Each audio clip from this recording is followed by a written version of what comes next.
Welcome, collectors and fellow diecast construction enthusiasts. You have joined me for yet another brand new edition of Diecast Emporium. In this video, we're going to go back in time a little bit to the late 80s and early 1990s, take a look at a vintage NZG 1:50 scale model. This is the NZG Wirtgen 1:50 scale 1900DC road milling machine. Now, the real machine was introduced in Europe first, and then in the early 1990s it made its way over here to the States, with the DC version being released in the mid-1990s over here.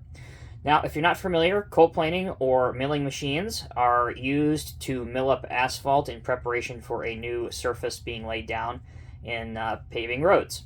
So, let's take a look at the box that the model comes in first, as we always do. Here is a drawing depicting the 1900DC at work, loading a European low-sided tipper.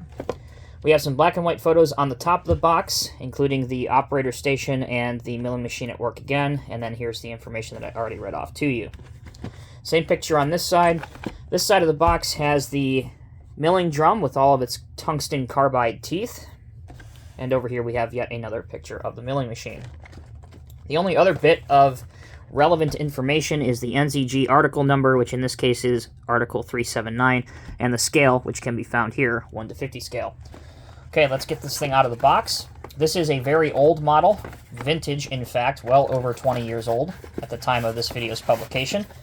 And this is a model that personally I have wanted to add to my collection for a number of years, and the opportunity recently presented itself to me, so without hesitation I pulled the trigger. This is also offered in a variety of different company liveries. Of note, Kokosing, if you are into collecting all of the orange Kokosing models.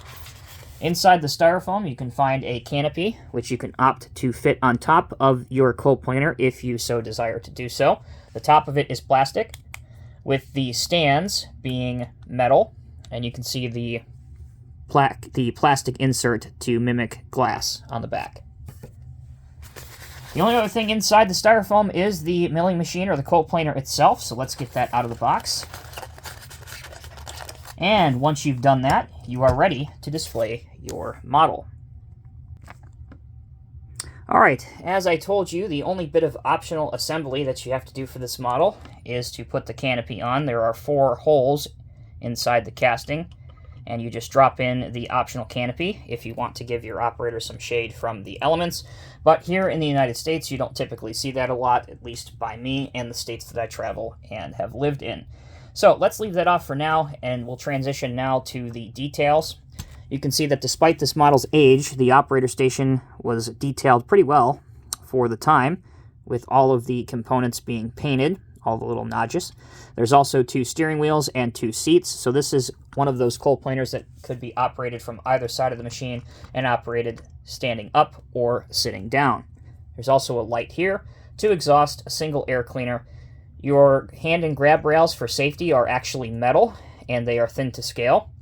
Your Wirtgen graphics here is painted, so this is actually indented into the casting and highlighted with black paint, and the 1900DC is actually a pad printed graphic, as are the orange stripes that go throughout the side of the model. On the back you do have the alternating red and white chevrons, so these are obviously warnings to give drivers behind a heads up that this machine is working. And here is another Wirtgen graphic that again is painted on the back. It is not a decal.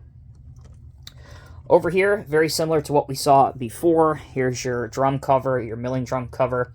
The 4-track pads, they do steer, and I'll show you that in functionality.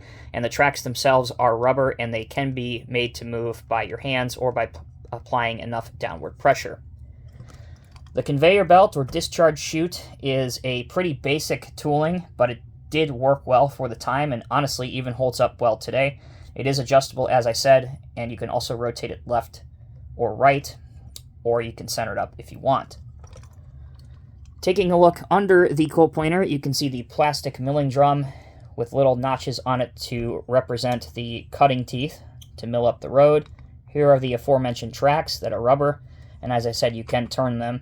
You can even turn them to mimic crab steering if you want to do so, or mimic milling around a tight corner. Here's your rubber belt on your conveyor. And that's about it for the details. Let's pause momentarily. When we come back, I'll show you the functionality of this Wirtgen 1900DC. All right, we'll start off our functionality test by showing you the functions of the tracks and the track frames. As I said, they are rubber. You can roll them by hand. However, due to the date and age of this model, I am not going to attempt to move my tracks to minimize the risk of them breaking on me. But I will show you, as I did before, you can achieve independent steering. The rear 2 track frames are notched, as are the front track frames, so they will steer in whatever direction that you want them to. Another bit of functionality is the rotating drum. It is hinged, so you can hear that kind of squeaky wheel gets the grease, if you will. It will rotate.